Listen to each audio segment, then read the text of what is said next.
Medium के particles displace होते हैं। कोई वेव जब ट्रेवल करती है तो वेव क्या कैरी करती है guys?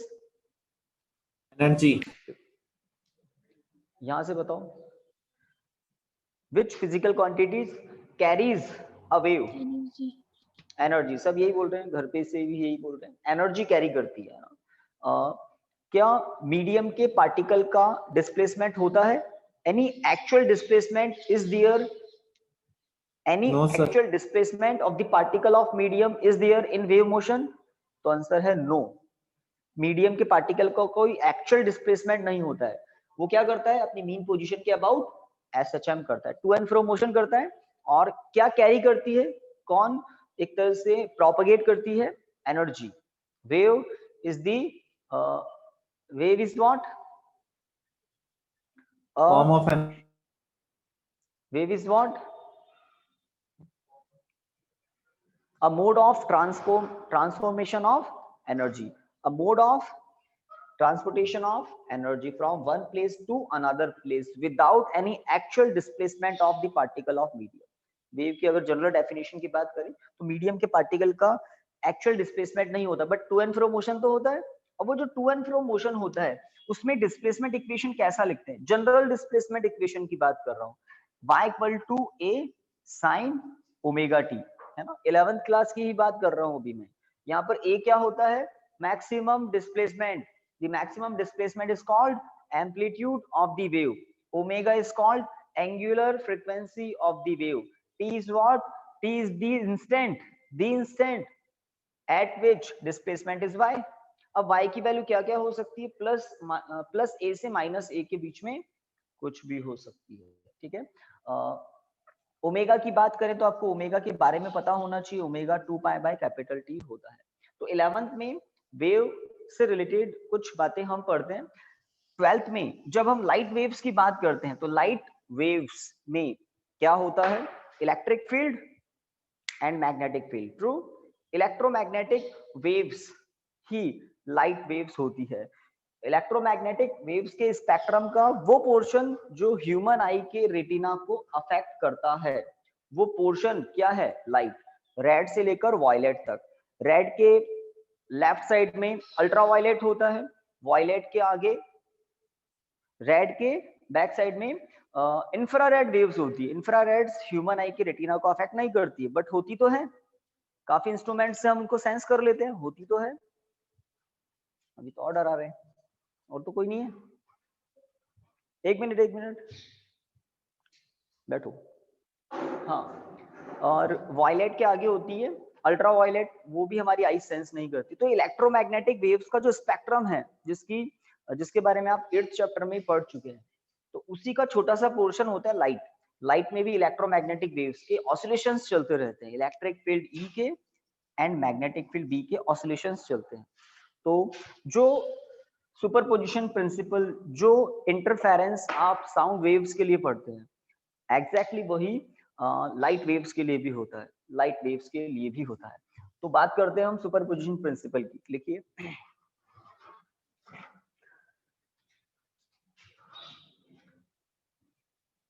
it states that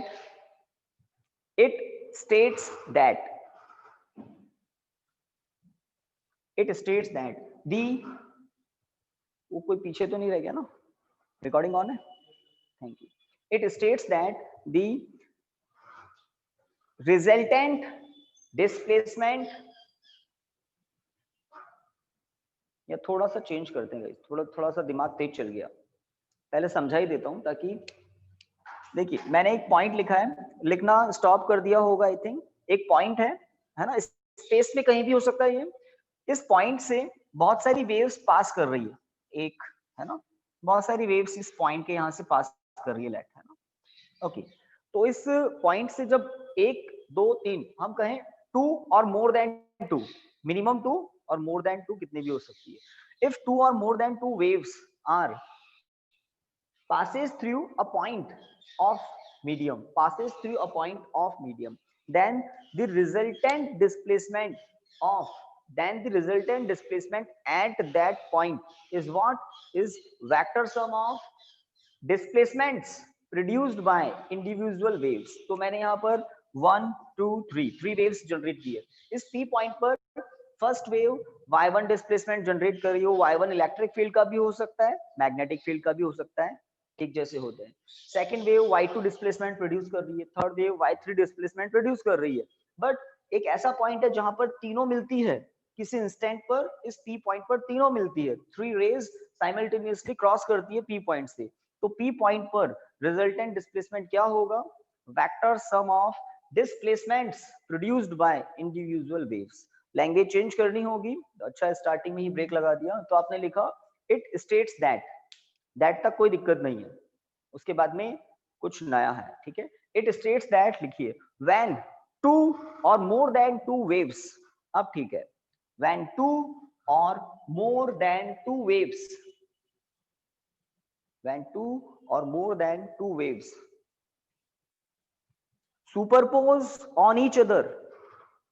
superpose on each other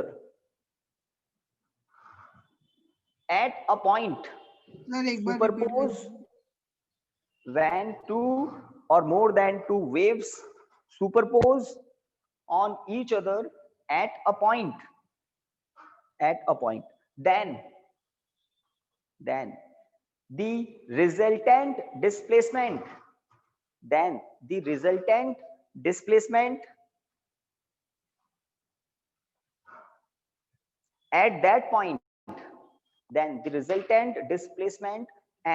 that point, is vector sum of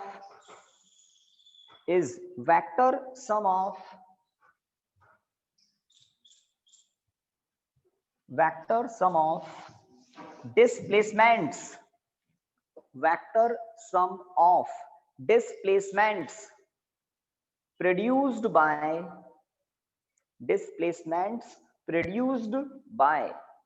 the individual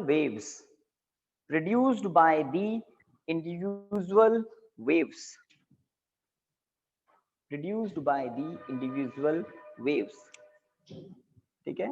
full stop, inverted comma close, that is y equal to y1 plus y2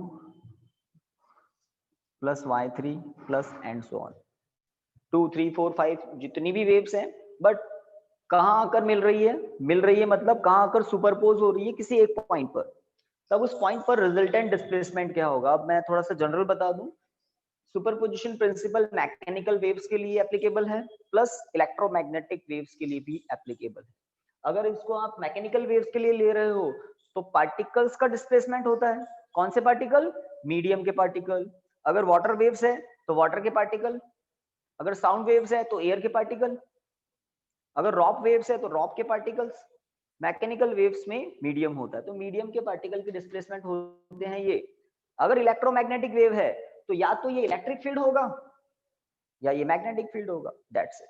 electromagnetic waves like light waves क्या होता है? Electric field, magnetic field के oscillations चलते रहते हैं, और electric magnetic energy ही क्या होती है हमारी? Light wave. इलेक्ट्रिक एनर्जी भी होती है इसमें, मैग्नेटिक एनर्जी भी होती है। आपको याद है ना, इलेक्ट्रिक फील्ड से एसोसिएटेड एनर्जी डेंसिटी क्या होती है? Half epsilon not E square.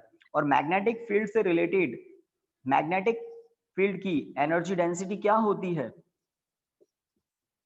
ना? 8th चैप्टर में ऐसे कुछ एक्सप्रेशन आपको बताए थे। तो इलेक्ट्रोमैग्नेटिक वेव्स क्या कैरी करती है? एनर्जी। सुपरपोजिशन प्रिंसिपल आपके सामने है। अब एक इंपॉर्टेंट टॉपिक, उस पर आईएमपी भी लगाएंगे, लिखिए इंटरफेरेंस। तो सुपरपोजिशन प्रिंसिपल कोई नया नहीं है, 11th में भी इसको आप पढ़ते हैं।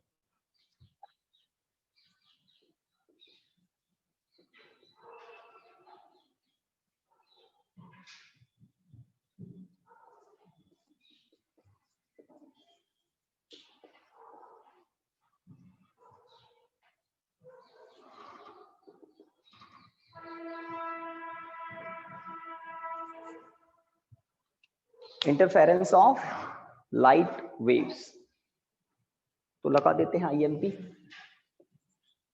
तो ये एक बड़ा टॉपिक है, इसमें हम 4 रिजल्ट्स डिडक्ट करेंगे। तो कोई मुझे बताइए 11th में पढ़ा था क्या इंटरफेरेंस? होगा शायद साउंड वेव्स के, है ना, रिगार्डिंग। वहां पर equation sound wave because longitudinal waves होती है ना, होती है या नहीं होती है? साउंड वेव्स लॉन्गिट्यूडनल वेव्स होती है, थोड़े से एक्सप्रेशन वेव्स के अलग होते हैं। लाइट वेव्स ट्रांसवर्सल वेव्स होती है, मानते हैं। इलेक्ट्रोमैग्नेटिक वेव्स कैसी होती है? ट्रांसवर्सल नेचर की। तो लाइट वेव्स भी कैसी होती है? ट्रांसवर्सल नेचर की होती है। थोड़ा सा इक्वेशन अलग होगा, ठीक है। तो यहाँ पर नहीं तो ना तो ई का इक्वेशन लिखेंगे ना ही बी का, जनरल इक्वेशन लिखेंगे वाई। वाई या तो ई हो सकता है या बी हो सकता है, ठीक है। तो इंटरफेरेंस की डेफिनेशन, देन हम मैथमेटिकल एक्सप्रेशन करेंगे। तो यही एक बड़ा टॉपिक है, ठीक है। इंटरफेरेंस क्या होता है पहले वो सुन लें। सबसे पहली बात तो इंटरफेरेंस जैसा नाम वैसा काम, इंटरफेयर करना, है ना। अगर किसी मीडियम में या वैक्यूम में कहीं भी, लाइट वेव्स तो ट्रेवल करती है वैक्यूम में भी, एक लाइट की वेव ट्रेवल कर रही है, लाइट की एक वेव, ठीक है, और उसी डायरेक्शन में उसी की लाइन पर ही बोल दे हम, on a same line, line भी सेम होनी, डायरेक्शन तो ये भी हो सकती है, देखो सेम डायरेक्शन है बट ये वेव कभी मिलेगी नहीं। बट अगर हम कहें on the same line in the same direction, एक ही लाइन पर और एक सेम डायरेक्शन, एक लाइन पर दो डायरेक्शन हो सकती है ना, एक लाइन पर दो डायरेक्शन हो सकती है, तो हम कहेंगे on same line in same direction. हो गया ना यूनिक, सेम लाइन और सेम डायरेक्शन। दो डिफरेंट वेव्स, डिफरेंट वेव मतलब उनकी फ्रीक्वेंसी अलग होगी, उनकी वेवलेंथ अलग होगी, ठीक है। तो फ्रीक्वेंसी और वेवलेंथ डिफरेंट डिफरेंट है, और क्या सेम है हम देखेंगे। फ्रीक्वेंसी हो सकता है सेम हो, कुल मिलाकर डायरेक्शन सेम है, लाइन सेम है, दो डिफरेंट वेव्स हैं, और वो अगर सुपरपोज करती है तो दोनों एक दूसरे की इंडिविजुअल आइडेंटिटीज तो लूज करती है और एक नई वेव बना देती है, एक नई एनर्जी, इनकी दोनों की एनर्जी का रीडिस्ट्रीब्यूशन होता है और एक सिंगल नई वेव बनती है, उसको बोलते हैं रिजल्टेंट वेव। तो जब दो वेव्स, दो से ज्यादा नहीं, दो ही, when two waves of same frequency and nearly equal to same amplitude superposed on each other by traveling along a line in same direction, then the amplitude and intensity of the resultant wave somewhere becomes maximum, somewhere becomes minimum. This redistribution of energy of wave is called interference. बड़ी सी definition है but बहुत complicated नहीं है। Start करते हैं पहले हम definition से, फिर मैथमेटिकल ही काम होगा सारा। तो बड़ा टॉपिक है, जल्दी काम करते हैं। लिखिए, स्टार्ट कर दें, रेडी, लिखिए, when two waves of same frequency and nearly same amplitude nearly same amplitude मतलब एग्जैक्टली सेम नहीं है, नियरली सेम, ठीक है, and nearly same amplitude are superpose on each other,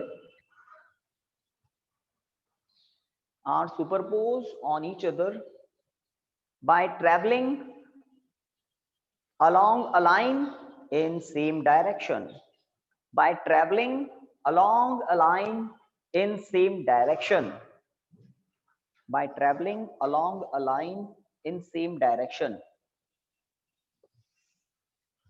then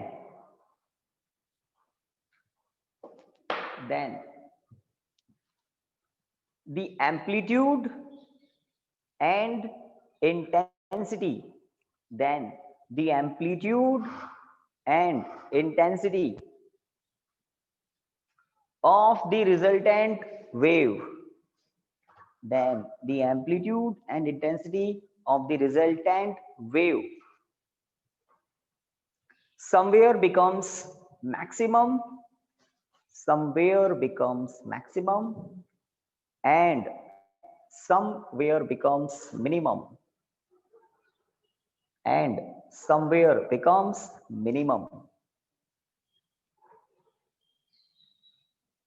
this आगे वो डिस्ट्रीब्यूशन वाली बात नहीं लिखनी है ना, वो तो एक्स्ट्रा हो जाती है, वो एक्स्ट्रा बात नहीं लिखनी है। This phenomena is called, this phenomena is called interference. This phenomena is called interference of interference, full stop. अगर एग्जाम में पूरा है ना इंटरफेरेंस ऑफ लाइट तो आप ऑफ लाइट भी लिख देना, अदरवाइज इंटरफेरेंस एक जनरल है, किसी भी वेव के लिए एप्लीकेबल होता है, आइदर मैकेनिकल वेव और इलेक्ट्रोमैग्नेटिक वेव, तो लाइट वेव के लिए भी एप्लीकेबल है, ठीक है। तो 12th में लाइट वेव के लिए है, इसलिए मैंने हेडिंग में लाइट वेव लिखा है, ठीक है। ओके, तो ये तो बात हो गई। अब हम इंटरफेरेंस को पूरा का पूरा मैथमेटिकली कंप्लीट कर लेते हैं। काफी बच्चों को बातें याद आती जाएगी, तो बिल्कुल स्ट्रॉन्ग कर लेना, एग्जाम के लिए उसको फ्रीज कर लेना। अब हम क्या करेंगे, हम दो वेव सेलेक्ट करेंगे, है ना, लाइट की दो वेव सेलेक्ट करेंगे और किसी टाइम टी पर उनके डिस्प्लेसमेंट इक्वेशंस कैसे होते हैं वो हम दिखाएंगे, डायरेक्ट कैसे होते हैं ये डायरेक्ट बताएंगे। फिर principle of superposition, superposition principle से हम आगे बढ़ेंगे। तो सब हेडिंग लिखना है, लिखिए mathematical analysis of interference. Definition के बाद सब हेडिंग है ना, मेन हेडिंग तो यही है, mathematical analysis of interference, mathematical analysis of interference, ठीक है। तो प्रोग्राम चालू करते हैं। सब हेडिंग लिख लिया, इसके अंदर लिखिए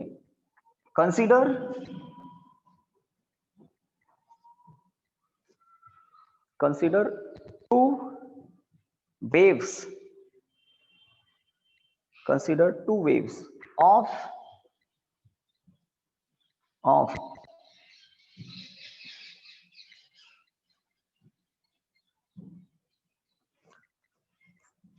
सेम, चलिए of same frequency omega, of same frequency omega but different amplitudes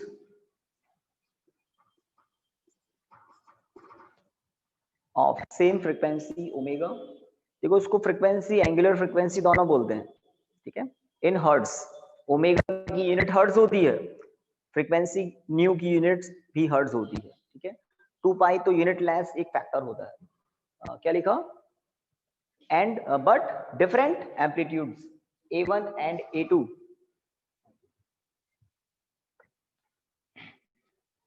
आगे लिखिए full stop. If y1 and y2 be the, if y1 and y2 be the displacement, if y1 and y2 be the displacement at any instant t, if y1 and y2 be the displacements at any instant t respectively, at any instant t respectively, then it can be written as, then it can be written as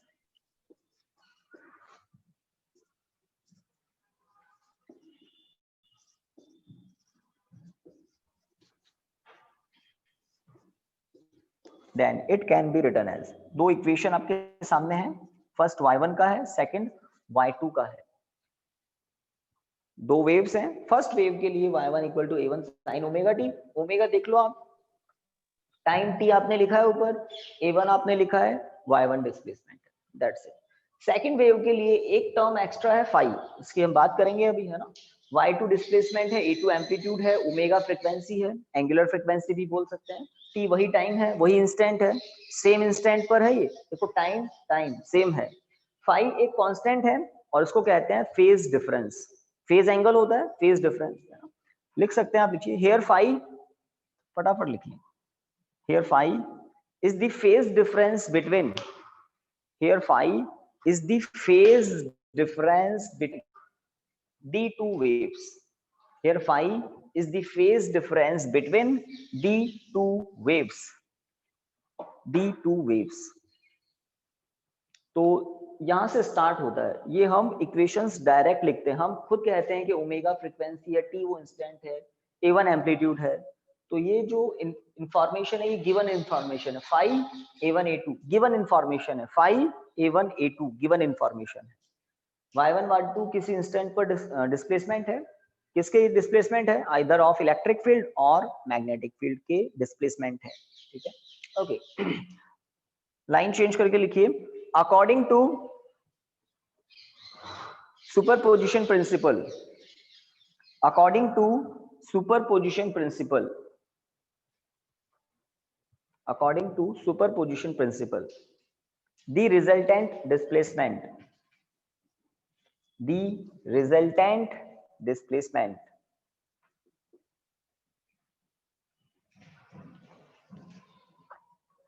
तो आज का topic easy है, पढ़ते पढ़ते लिखते लिखते exam के लिए एक तरह से लर्न भी हो जाना चाहिए।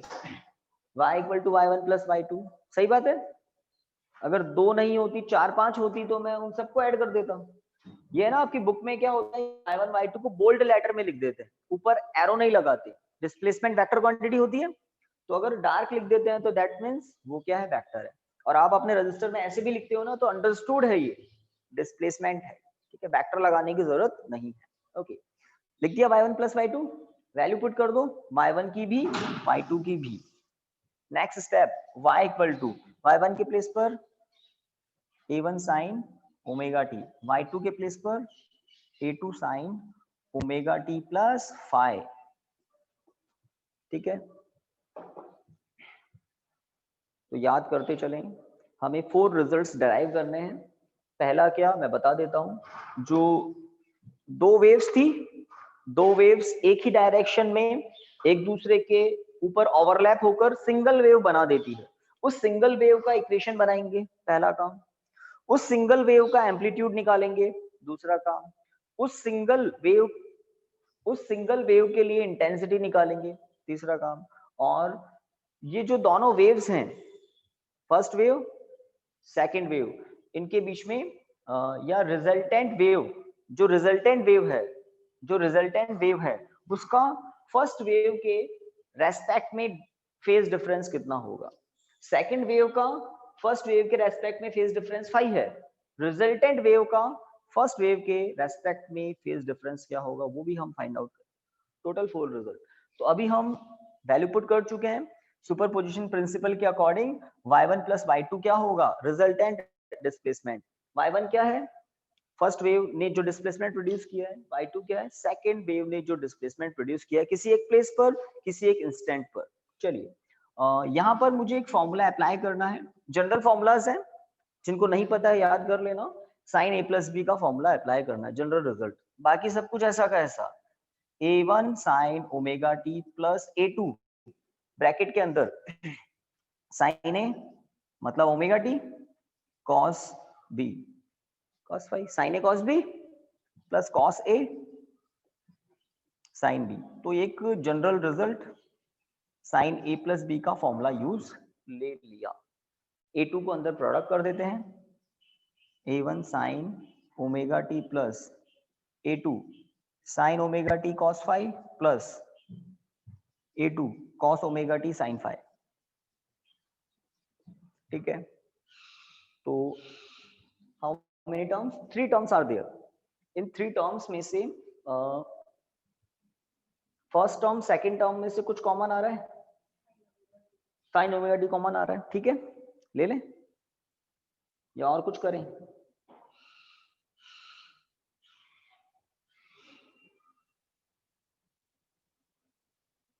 साइन ओमेगा टी को कॉमन लेते हैं फर्स्ट 2 टर्म में से, है ना। तो साइन ओमेगा टी को कॉमन ले लें तो अंदर बचेगा a1 plus a2 cos phi plus third term as it is a2 cos omega t sine phi, ठीक है। दिस इज वाई इनका अटेंडेंस का क्लिक कर लेना है ना। तो आज 12 मुझे इंक्लूड करके कितने हो गए, ज्यादा हो गया ना।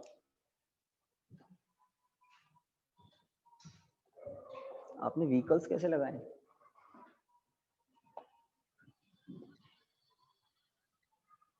व्हीकल्स लेकर नहीं आए क्या आप लोग, 4-5 ही दिख रहे हैं। हाँ भाई, अब इसको इक्वेशन नंबर 1 कर दो, कर दें equation number 1। How many terms are there? 2 terms, एक तो ये और एक ये। अब हमें हमारा पहला काम करना है, रिजल्टेंट वेव के लिए एक ऐसा इक्वेशन बनाना है जो इक्वेशन जो y1 और y2 के जैसा हो। y1 इक्वल टू क्या था? a1 sin omega T. किसी वेव का डिस्प्लेसमेंट इक्वेशन ऐसा कुछ होता है, a2 sin omega t plus five. तो इनके जैसा एक इक्वेशन बनाना है। अभी तो नहीं है, दो दो टर्म दिख रही है। आरएचएस में भी सिंगल टर्म होनी चाहिए, ये हमारा एम है। अब आरएचएस में सिंगल टर्म बनानी है, क्या करें, है ना? तो अब इसको, इस एम को अचीव करने के लिए कुछ स्पेशल करना पड़ेगा। आरएचएस में भी सिंगल टर्म बनानी है, इस एम को अचीव करने के लिए कुछ स्पेशल करना पड़ेगा। और वो कुछ स्पेशल क्या करना है? जो कांस्टेंट टर्म्स है ना विदाउट टी वाली, जैसे इसमें तो टी है साइन ओमेगा टी, इसको नहीं। जो कांस्टेंट टर्म्स है विदाउट टी वाली, विदाउट टी वाली टर्म है ये, ट्रू। और यहां पर a2 sin phi without t वाली टर्म। तो जो विदाउट टी वाली टर्म्स है इनको हम लेट करेंगे। देखिए कैसे, देखिए let a1 plus a2 cos phi equal to a cos theta. a1 plus a2 cos phi equal to a cos theta.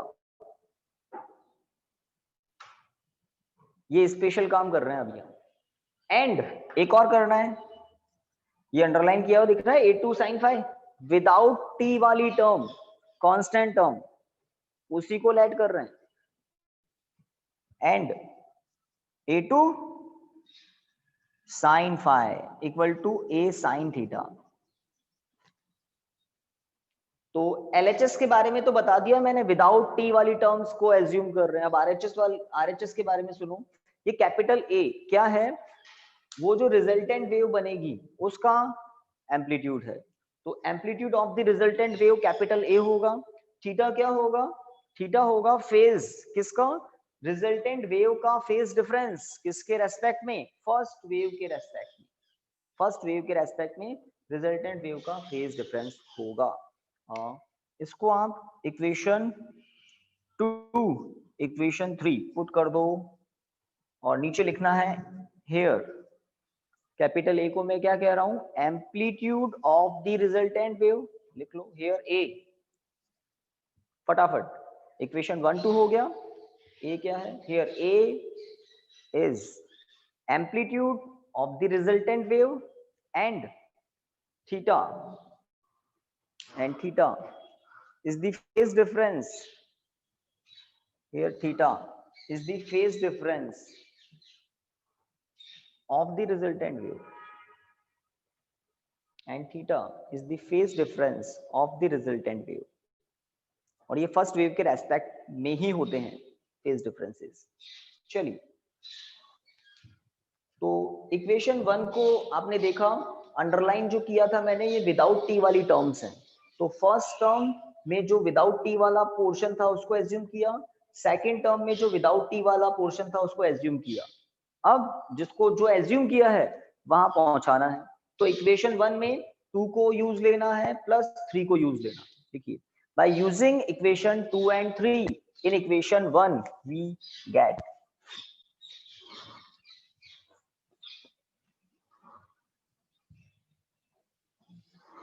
by using equation 2 and 3 in equation 1 we get y equal to sin omega t bracket a cos theta plus cos omega t bracket a sin theta, y equal to capital A big bracket sin a cos b plus cos a sin b। ऐसा कुछ form बन रहा है, sin a cos b plus cos a sin b बन रहा है ना ऐसा, omega t theta omega t theta. तो omega t as A, theta as A B, sine A cos B plus cos A sine B. तो अब reverse formula use ले लें, साइन ए प्लस बी का reverse formula, sine A plus B का reverse formula. तो first result आपको gain होता है sine omega t plus theta. This is our first result. इस रिजल्ट में दो अननोन क्वांटिटीज हैं, A and theta. Capital A and theta ये अननोन क्वांटिटीज हैं इस रिजल्ट में। तो ये रिजल्ट हमारे लिए मीनिंगफुल कब होगा? जब हम इस अननोन क्वांटिटी जिसको लेट किया है ना थीटा, ए थीटा का पता लगा लेंगे in terms of known quantities a1 a2 and phi. Equation 1 equation sorry first wave second wave में जो डेटा है ये गिवन है। तो जब हम इस इक्वेशन की अननोन क्वांटिटीज के बारे में फॉर्मूला फॉर्मुलेट कर लेंगे तब काम कंप्लीट होगा। चलिए आगे बढ़ते हैं। इसको कोई इक्वेशन का नंबर नहीं देना है, इक्वेशन 3 तक आपके पास है। ओके, पहला काम हो गया। अब क्या करना है बताओ। सर फिर इक्वेशन 3 ए साइन थीटा माइनस a1 होना चाहिए था ना?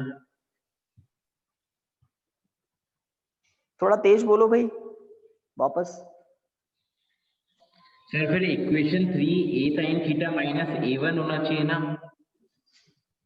नहीं, अब मैंने तो इरेज कर दिया। इक्वेशन 3 में विदाउट टी वाली टर्म तो यही थी ना। इक्वेशन 1 में सेकंड टर्म में मैंने जो अंडरलाइन किया था a2 sin phi। Yes sir यही थोड़ा सा थी। कंफ्यूज हो रहे हो आप? ये तो बिल्कुल सही डायरेक्शन में चल रहा है हमारा काम, जीरो एरर, कोई प्रॉब्लम ही नहीं है। विदाउट टी वाली टर्म को इमेजिन किया, स्पेशल काम था ये इमेजिन करने लैट करने वाला, ठीक है। और हमें रिजल्टेंट वेव का एक स्टैंडर्ड इक्वेशन मिल गया। अब काम कंप्लीट कब होगा, मीनिंगफुल कब होगा? जब unknown quantity a, unknown quantity थी, unknown quantity a, unknown quantity theta का फॉर्मूला आ जाएगा in terms of small a1 small a2 and phi. चलिए तो इसके आगे बढ़ते हैं। लिखिए, कुछ बच्चों को पता होगा क्या करेंगे, बताओ क्या करेंगे। सर इक्वेशन 1 और 2 का स्क्वायर कर लेंगे और प्लस कर देंगे। 1 2 नहीं है, आप सोच तो सही रहे हो, बोल गलत रहे हो, है ना। 2 और 3 सर। 3, ठीक है। तो इक्वेशन नंबर 2 3 को स्क्वायर करके ऐड करते हैं। अभी हमें कैपिटल ए मिलेगा, फिर देखते हैं क्या होगा। लिखिए फटाफट करते हैं काम। देखिए, on squaring and adding equation 2 and 3, on squaring and adding equation 2 and 3,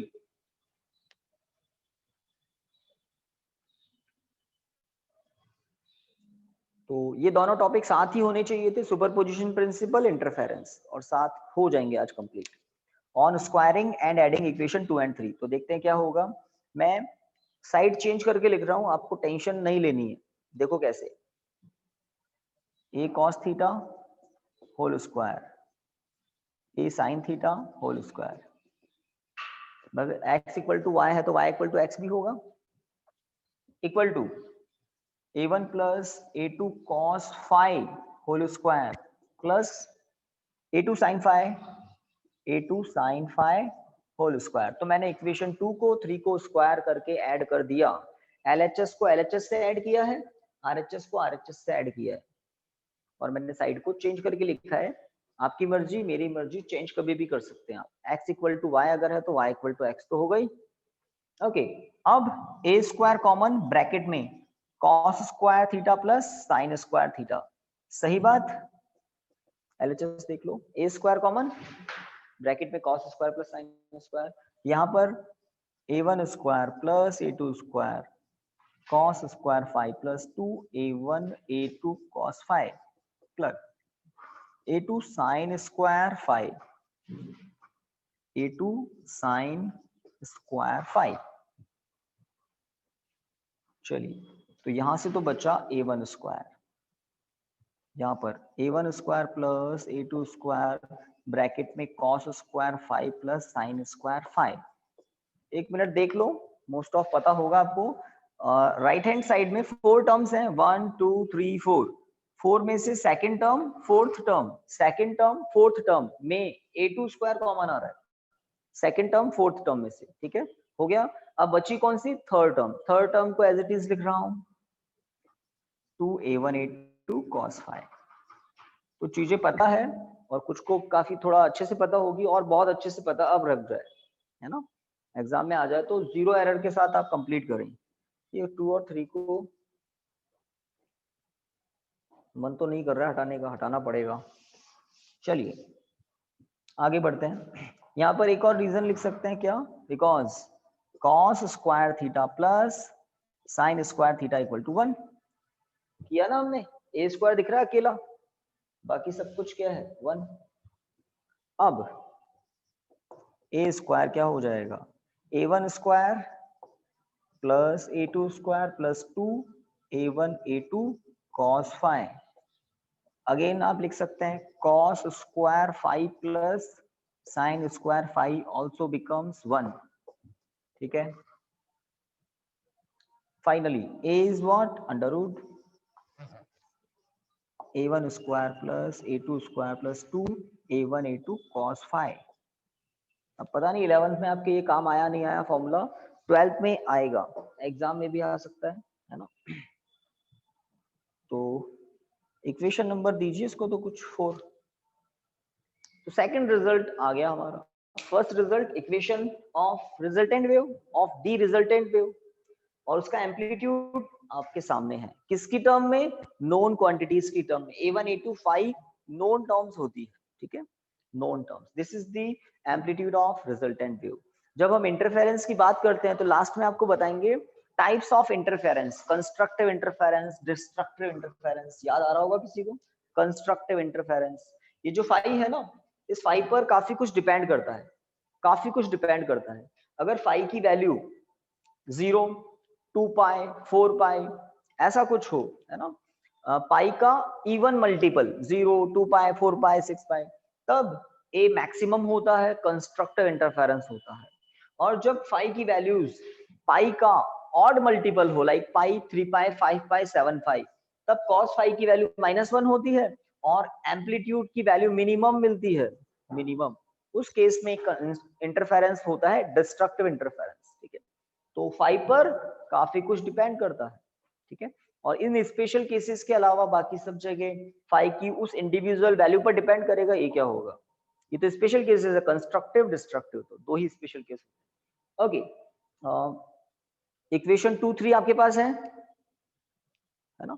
2 में क्या है, 2 इक्वेशन क्या है, एक cos थीटा है ना, और सेकंड में थर्ड में है a sin थीटा। तो थर्ड को डिवाइड करते हैं सेकंड से, लिखिए। Yes sir. ऑन डिवाइडिंग, बिल्कुल ठीक है ना, on dividing equation 3 by equation 2, on dividing equation 3 by equation 2, by equation 2,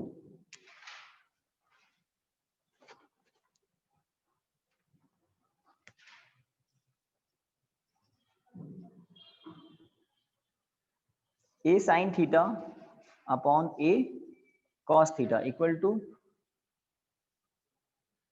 a2 sin phi upon a1 plus a2 cos phi। 3 को 2 से डिवाइड करने पर ऐसा कुछ मिलेगा ना आपके वहां, देखो काफी बच्चे यस कह रहे हैं, तो उसका मतलब बात सही है। तो नेक्स्ट स्टेप में लिख लीजिए tan थीटा इक्वल टू, है ना, tan थीटा इक्वल टू बाकी सब कुछ ऐसा का ऐसा a2 sin phi upon a1 plus a2 cos phi। Yes sir. ठीक है, बिल्कुल ठीक है, theta equal to tan inverse. तो ये थर्ड रिजल्ट आपके सामने है, थीटा, है ना, जो आप लेट करते हैं इक्वेशन 2 और 3 में a एज्यूम किया हुआ है, थीटा एज्यूम किया हुआ है, वो हमने पता लगा लिया इन terms of a1 a2 and phi। a2 sin phi upon a1 plus a2 cos phi।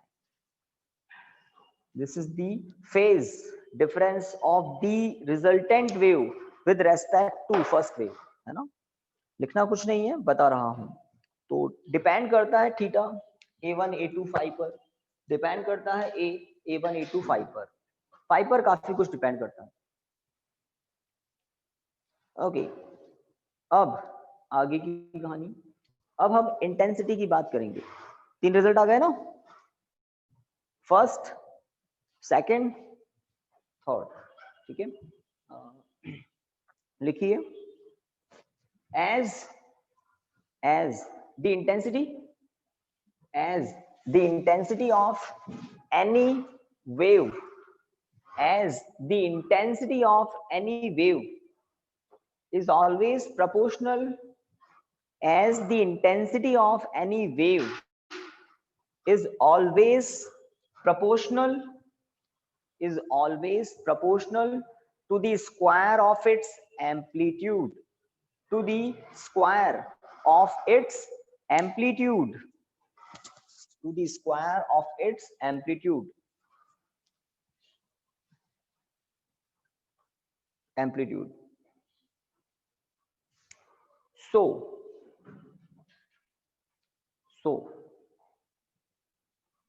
amplitude, sorry, 1 minute. So the intensity of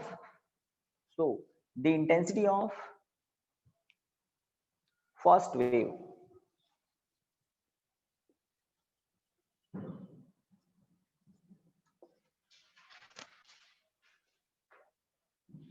so the intensity of first wave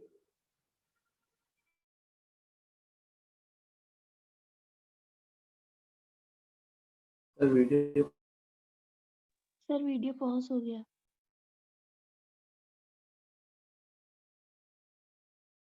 intensity कोई अटक गया क्या पीछे? ठीक है। And the intensity of second wave I2 equal to K A2 square, I2 equal to K A2 square. ठीक है, इसको इक्वेशन नंबर तो देना पड़ेगा। 5 तक, कहां तक? 4 तक हो गया था, इसको ही देना था ना, बाकी इक्वेशन की जरूरत नहीं होगी। Equation number 5, equation number 6, I1 equal to K A1 square, I2 equal to K A2 square. ये स्मॉल k क्या है? A constant. इस k की वैल्यू उस मीडियम पर डिपेंड करती है जिसमें वेव ट्रेवल कर रही है। ठीक है, तो k मीडियम का एक कांस्टेंट होता है, बिकॉज दोनों वेव्स इंटरफेरेंस में, दोनों वेव एक ही मीडियम में होती है, मीडियम तो छोड़ो एक ही लाइन पर होती है, तो दोनों वेव्स की इंटेंसिटी के लिए कांस्टेंट सेम होता है। और एक फैक्ट है, किसी भी वेव की इंटेंसिटी उसके एम्पलीट्यूड के स्क्वायर के प्रोपोर्शनल होती है। इंटेंसिटी का सीधा सीधा मतलब क्या होता है? The number of waves incident पर सेकेंड। एक सेकंड में कितने एनर्जी के पैकेट आ रहे हैं। एक वेव होता है ना, एच न्यू होता है ना, लैम्डा का एक पूरा साइकिल, तो एक सेकंड में कितने फोटॉन्स, कितनी वेव्स किसी सरफेस पर या किसी पॉइंट से क्रॉस करके जा रही है। ठीक है, तो इंटेंसिटी किसी भी वेव के एम्पलीट्यूड के स्क्वायर के प्रोपोर्शनल होती है। This is a simple fact, an important fact. उस फैक्ट को यूज लेकर हमने फर्स्ट इक्वेशन के लिए फिफ्थ इक्वेशन, फर्स्ट वेव के लिए फिफ्थ इक्वेशन लिखा है, सेकंड वेव के लिए 6। ओके, अब मुझे बताइए, अगर मैं कहूं I is the intensity of the resultant wave, then the formula will be for I, intensity of the resultant wave। तो resultant wave क्या किसी दूसरे मीडियम में है क्या? उसी मीडियम में है जिसमें फर्स्ट और सेकंड है। तो resultant wave की इंटेंसिटी का फॉर्मूला क्या होगा? 5 6 के जैसे ही कुछ होगा। क्या होगा? रिजल्टेंट वेव का एम्पलीट्यूड तो यही है ना, नहीं है क्या? रिजल्टेंट वेव का एम्पलीट्यूड ये है। ठीक है, तो इक्वेशन 6 के बाद लिखिए, if I be the intensity of the resultant wave, then if I be the capital I, if I be the intensity of the resultant wave, तो वेव के बारे में काफी कुछ आपको पता था। अगर रिकॉल हो गया है तो अच्छी बात है, सब कुछ आपको अपना लगेगा। अगर रिकॉल नहीं हुआ तो पराया लगेगा। रिकॉल क्या, वेव क्या कैरी करती है? एनर्जी।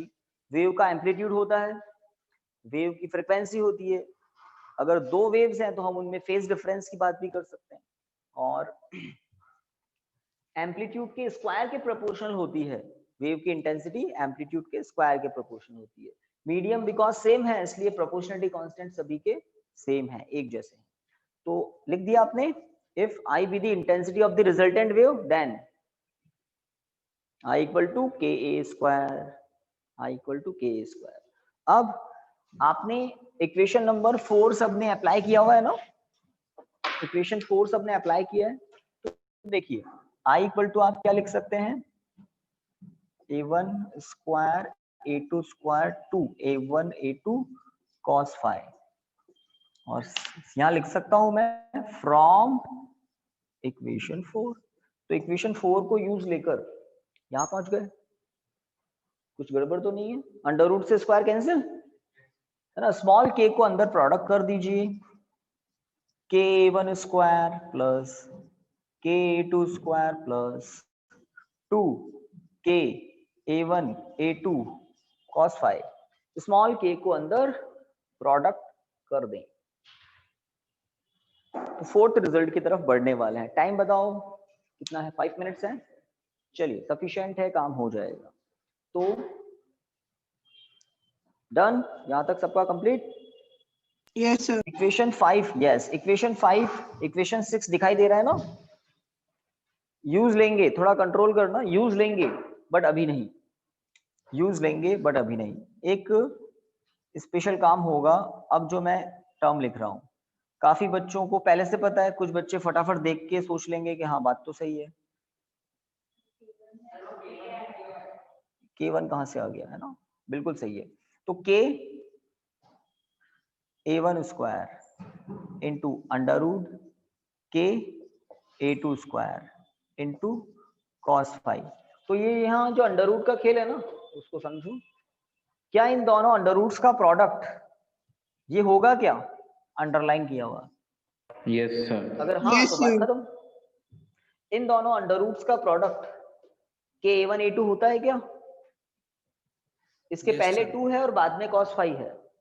पहले 2 है बाद में cos phi है, बस बीच में जो के a1 a2 है उसको देखो। इन दोनों का प्रोडक्ट के a1 a2 होता है, सही बात है ना? तो ऐसा ही करना है, दिस इज द चेंज। जब आप इस चेंज को कर देते हैं तब आप इक्वेशन 5 को 6 को कंप्लीट यूज ले सकते हैं। देखो ले सकते हैं ना? अब लिख सकते हैं bye using equation 5 and 6।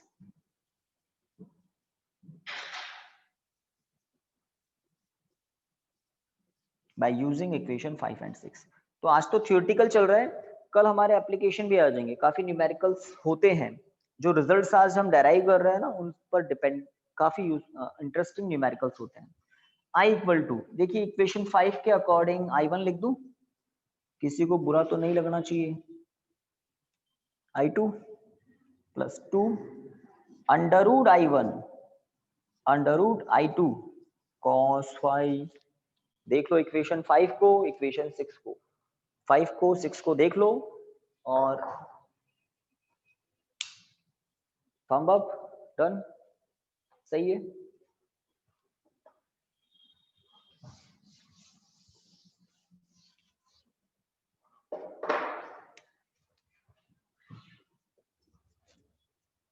Fourth result equation number 7। अगर आपको फर्स्ट वेव सेकंड वेव की इंटेंसिटी बता दें, गिवन i1 i2 गिवन होगा, phi गिवन होगा, ये 3 फिजिकल क्वांटिटी गिवन होगी, आप रिजल्टेंट वेव की इंटेंसिटी बता सकते हैं। ठीक है, तो अब हमारे 2 काम रह गए हैं जो कल ही करेंगे, कंस्ट्रक्टिव इंटरफेरेंस, डिस्ट्रक्टिव इंटरफेरेंस। फिर एक ग्राफ आएगा, थियोरेटिकल पोर्शन खत्म हो जाएगा, देन एप्लीकेशंस आ जाएंगे, है ना? तो ये चैप्टर 70% हो जाएगा जब ये कल का काम खत्म होगा। ठीक है ना? थैंक यू गाइज, आज के लिए इतना ही। Thank you, good night. Thank you sir.